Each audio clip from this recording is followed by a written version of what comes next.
हम कोई शराब नहीं बेच रहे, कोई अफीम नहीं बेच रहे, कोई आतंकवादियों की ट्रेनिंग का अड्डा नहीं हमने खोल रखा।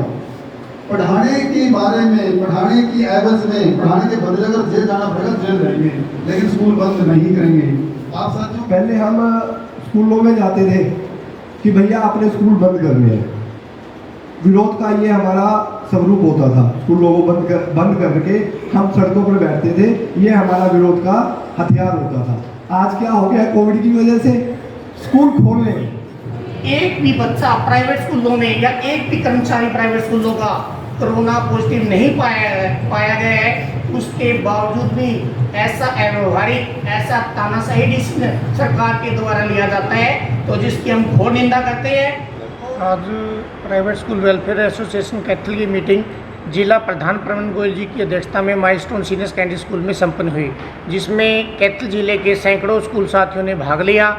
और कल सरकार के द्वारा आनन फानन में ये प्राइवेट स्कूलों सरकार को फर्स्ट क्लास से लेकर 8th क्लास तक बंद करने का जो निर्णय लिया है, तो उसके प्रति रोष प्रकट करते हुए आज मीटिंग का आयोजन किया गया है। वो सभी साथियों ने सर्वसम्मति से निर्णय लिया है कि हम बच्चों के भविष्य के साथ खिलवाड़ नहीं करेंगे, हम अपनी कक्षाएं निरंतर जारी रखेंगे। जब अभिभावक भी चाहते हैं कि बच्चों को पढ़ाया जाए, बच्चों की भी पढ़ाई में रुचि 1 साल पहले ही खराब हो चुका है, वो सरकार ने, बड़े दुख की बात है, ये निर्णय लेने से पहले जो अवकाश घोषित किया गया है 30 अप्रैल तक, ना तो अभिभावकों की राय ली, ना स्कूल संचालकों की राय ली। तो हम सरकार के इस तुगलकी फरमान के खिलाफ है, और कैथल जिला ही नहीं बल्कि पूरे हरियाणा में इससे जो स्कूल संचालक हैं वो उनमें रोष है। अगर ऐसा होता है, प्राइवेट स्कूलों को बंद रखा जाता है, तो इससे लाखों जो कर्मचारी हैं वो भी बेरोजगार हो जाएंगे, और प्राइवेट स्कूल में पढ़ने वाले जो बच्चे हैं वो भी शिक्षा के क्षेत्र में पिछड़ जाएंगे। अगर और हम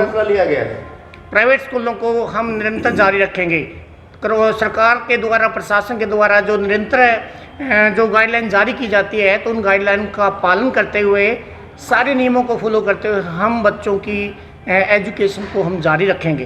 तो जिस तरह सरकार ने कहा कि कोरोना के काफ़ी केसेस सामने है, उसको लेकर स्कूलों को जो है 30 तारीख तक बंद किया गया। आपके माध्यम, मानना है कि कोरोना नहीं है? आपके माध्यम से हम सरकार से पूछना चाहते हैं, सरकार के पास कौन सा ऐसा आंकड़ा है, किस प्राइवेट स्कूल में बच्चे कोरोना पॉजिटिव पाए गए हैं, किस प्राइवेट स्कूल में कर्मचारी पॉजिटिव पाए गए हैं? आपके माध्यम से हम सरकार से ये आंकड़ा लेना चाहते हैं। अगर इस प्रकार का कोई आंकड़ा सरकार के पास है तो हमें बताएं, हम स्कूलों को बंद करने के लिए तैयार हैं। जो हरियाणा सरकार है, समय समय पर जो भी उन्होंने नित्य नए फरमान जारी किए हैं, प्राइवेट स्कूल ने उसको हमेशा माना है और सरकार का सहयोग किया है। लेकिन अब हमें जाकर ये लग रहा है कि सरकार हमारे साथ ज्यादती कर रही है, हमारे साथ नहीं, हमारे नौनिहालों के साथ ज्यादती कर रही है, हमारे बच्चों के साथ ज्यादती कर रही है। ये हमारी नस्ल के बर्बाद होने का खतरा बना हुआ है। एक पूरी पीढ़ी बर्बाद होने के कगार पर है। उनके भविष्य के बारे में कौन सोचेगा? अगर किसी भी प्रकार से जिला प्रशासन ने हमारे ऊपर किसी भी तरह का दबाव बनाया, तो हम अपने स्कूलों को पूर्णतया बंद करके चाबी डीसी ऑफिस में जमा करवा देंगे। हम अपने स्कूलों को किसी भी प्रकार से यूज नहीं होने देंगे। हम अपने स्कूलों को सेंटर नहीं बनने देंगे, चाहे वो 10th क्लास के बोर्ड के एग्ज़ाम है, चाहे +2 क्लास के बोर्ड के एग्ज़ाम है, या कोई भी सरकारी एग्ज़ाम है, हम सेंटर नहीं बनने देंगे। और अगर सरकार फिर भी नहीं मानती है, हम पूरा जिला सचिवालय को अपनी बसों के माध्यम से पूरा ब्लॉक कर देंगे। इसकी सारी जिम्मेवारी फिर प्रशासन की होगी। अगर हमें शांतिपूर्वक तरीके से पढ़ाने के लिए तंग किया। हरियाणा में कई यूनियन काम करती हैं, और उन सब का फैसला सामूहिक रूप से ये है कि हम हरियाणा में सरकार का ये जो तुगलकी फरमान है इसको नहीं मानेंगे। सभी यूनियनें हरियाणा के इस सरकार के फैसले का विरोध कर रही हैं, और विरोध एक जायज़ है। आप मानवीय पक्ष को देखिए, पूरे 1 साल से बच्चे घर पे बैठे हुए हैं, माता पिता स्कूल खुलने का इंतज़ार कर रहे थे, प्राइवेट स्कूल भी इंतज़ार कर रहे थे, और सरकार के इस कदम के पीछे कोई कॉन्स्पिरेसी या षड्यंत्र नज़र आता है। क्योंकि कल ही सरकारी स्कूलों के पेपर ख़त्म हुए हैं और उन्होंने अगले ही दिन लॉकडाउन कर दिया। दूसरा, मैं आपके माध्यम से ये पूछना चाहता हूँ कि क्या ये जो महामारी है, क्या ये जो फ्लू है, क्या ये जो डिजास्टर है, ये केवल स्कूल में ही काम करता है? आपने सारे बाज़ार खुले रखे हैं, आपने बसें खुली रखी हैं, आपने सभी मॉल्स खुले रखे हैं, हर पब्लिक पैलेस खुला हुआ है, तो क्या बच्चों के पढ़ाई करवाने से कोरोना फैल जाता है? सरकार को खतरा ये है कि आजकल के दिनों में प्राइवेट स्कूलों में बच्चे पढ़ने जाते हैं और सरकारी स्कूलों से संख्या वहाँ पर खिसकती जाती है। इस कदम को रोकने के लिए उन्होंने लॉकडाउन किया है ताकि 1 महीने बाद जो सरकारी स्कूलों में संख्या वो कम ना हो। सर पूरे कैथल डिस्ट्रिक्ट के स्कूल खुले रहेंगे? बिल्कुल पूरे जिला के स्कूल खुले रहेंगे। लेकिन अपने यहाँ 2 यूनियन है सर, क्या आपने दूसरी यूनियन से बात कर लिया या वो ये फैसला? नहीं, वो भी ठीक फैसला करेंगे, वो भी समझदार है, बुद्धिजीवी है, उनका फैसला भी यही होगा। नहीं, उनसे सहमति बन गई आपकी?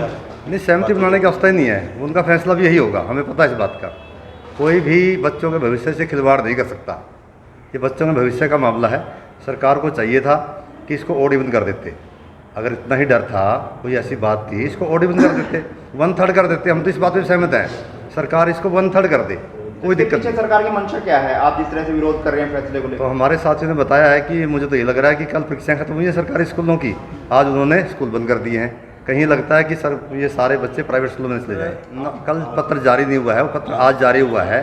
तो ये मैं आपके माध्यम से ये पूछना चाहता हूँ सरकार से, भाई ये हमारे से, हम उनसे पूछे हैं तो वो हमारे से तो पूछ सकते थे, भाई हम ऐसा करना चाह रहे हैं जी, आप बताइए आपकी एसोसिएशन, आपके पेरेंट्स, आपके बच्चे क्या कहते हैं, अभिभावकों का क्या मत है, आप अपने अभिभावकों की राय लेकर उनका डाटा इकट्ठा करके बताइए कितने लोग चाहते हैं कि अपने बच्चों को स्कूल में भेजें और कितने लोग चाहते हैं कि न भेजें। तो हम वो डाटा इकट्ठा करते, सरकार को बताते, हम उसके आधार पर सरकार फैसला करती। अब भी हम तो इस बात के लिए तैयार हैं कि जो पेरेंट्स इच्छुक हैं भेजने के वो भेजें, हम उनको पढ़ाएंगे, हमको जो इच्छुक नहीं ना भेजे वो कोई दिक्कत नहीं। सरकार ने कल जो फैसला लिया है, तुगलकी फरमान जारी किया है कि कोविड-19 की वजह से स्कूलों को बंद किया जा रहा है, क्या सरकार के पास इसके अलावा कोई और रास्ता नहीं था? क्या सरकार कोविड-19 के नियमों का पालन करते स्कूलों को नहीं खुलवा सकती थी? क्या 1/3 के माध्यम से नहीं खुला जा सकता था? और इसके साथ साथ कोविड-19 के नियमों का पालन करते हुए स्कूल खुल सकते थे। और हम जो स्कूल खोल रहे हैं वो पेरेंट्स की सहमति से खोल रहे हैं, पेरेंट्स ने हमें कंसेंट लेटर दिया है, तो सरकार इस बात पर मंथन जरूर करेगी पेरेंट्स की क्या भावना है। और जब सरकार, प्रशासनिक अधिकारी कहते हैं कि सारा कुछ सामान्य रूप से चलेगा, लेकिन क्या स्कूल में जाने वाले बच्चे ही बाधक हैं कोरोना के काल में? जब सब कुछ सामान्य रूप से चल रहा है तो बच्चों की सामान्य रूप से पढ़ाई क्यों नहीं हो सकी? और अभी करीब जब से सरकार ने आदेश किया 1 फरवरी स्कूलों खोलने का, क्या प्राइवेट की स्कूल में कोई कोरोना केस आया है? क्योंकि हर स्कूल ने कोविड-19 के नियमों का पालन किया है और डिस्टेंसिंग का ध्यान दिया है, सैनिटाइजन किया है। जब सभी नियमों का पालन करते हुए स्कूल खुल रहे हैं तो सरकार को परेशानी तो फिर होनी ही नहीं चाहिए। क्योंकि अतुल जी, आज क्या निर्णय लिया है प्राइवेट स्कूलों ने? सर, आज प्राइवेट स्कूल एसोसिएशन कैथल ने निर्णय लिया है कि हम सब मिलके एकजुट होकर स्कूल को खुला रखेंगे सर, और बच्चों को, किसी भी बच्चों को डिप्राइव नहीं करेंगे एजुकेशन देने से। तो आपका लक्ष्य यही है भी बच्चों तक शिक्षा पहुँचे, चाहे सरकार कुछ? हाँ सर, जो मेन हमारा एम है यही है कि हर बच्चे को जो उसका राइट भी है, और जो मुझे लगता है 1-1.5 साल बच्चे घर पे रह के जो कमी रह गई थी, और उसको पूरा करने का यही टाइम है, और मेरे हिसाब से ये चीज़ हम कंटिन्यू करेंगे।